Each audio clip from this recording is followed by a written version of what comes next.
दिल्ली के पूर्व मुख्यमंत्री और आम आदमी पार्टी के नेता आतिश ने कहा कि आम आदमी पार्टी इस बार दिल्ली में मेयर चुनाव नहीं लड़ेगी। इस वक्त तोड़फोड़ के बाद एमसीडी में बीजेपी की मेजॉरिटी है। हम तोड़फोड़ की राजनीति नहीं करते, तो हम इस बार चुनाव नहीं लड़ रहे हैं। बीजेपी अपने ट्रिपल इंजन की सरकार चलाए, हम एक मजबूत विपक्ष की राजनीति निभाएंगे।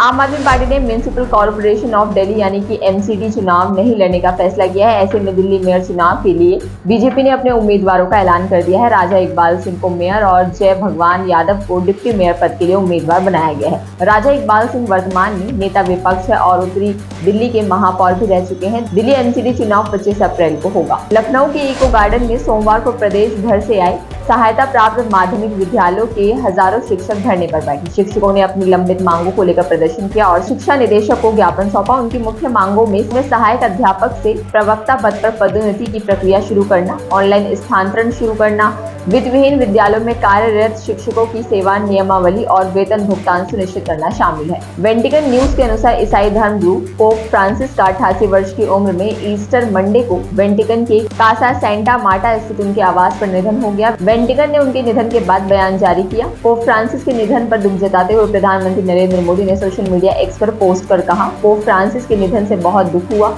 दुख और स्मरण की इस घड़ी में वैश्विक कैथोलिक समुदाय के प्रति मेरी हार्दिक संवेदनाएं। पोप को हमेशा दुनिया भर के लाखों लोग द्वारा करुणा, विनम्रता और आध्यात्मिक साहस के प्रतीक के रूप में याद किया जाएगा। महाराष्ट्र में कांग्रेस नेता और पूर्व विधायक संग्राम थोपटे बीजेपी में शामिल होंगे। कल मुख्यमंत्री देवेंद्र फडणवीस की मौजूदगी में वो बीजेपी की सदस्यता ग्रहण करेंगे। पुणे के भोर से रहे हैं कांग्रेस विधायक इस बार चुनाव हारे और कांग्रेस को छोड़ बीजेपी में शामिल होंगे। ऑल इंडिया सराफा एसोसिएशन के मुताबिक दिल्ली में सोमवार को 99.9% शुद्धता वाली सोने की कीमत 99,265 प्रति 10 ग्राम पहुंच गई है। इस साल अब तक सोने की कीमत में प्रति 10 ग्राम 20,850 की बढ़ोतरी हुई है। पूर्व ट्रेनी आईएएस पूजा खेड़कर के खिलाफ धोखाधड़ी से जुड़े मामले में सुप्रीम कोर्ट ने कहा कि 21 मई तक उनके खिलाफ कोई दंडात्मक कदम नहीं उठाया जाए। साथ ही पूजा को 2 मई को दिल्ली पुलिस के समक्ष पेश होने का निर्देश भी दिया। कोर्ट ने यह भी कहा कि अब तक इस मामले में कोई ठोस जाँच नहीं हुई है।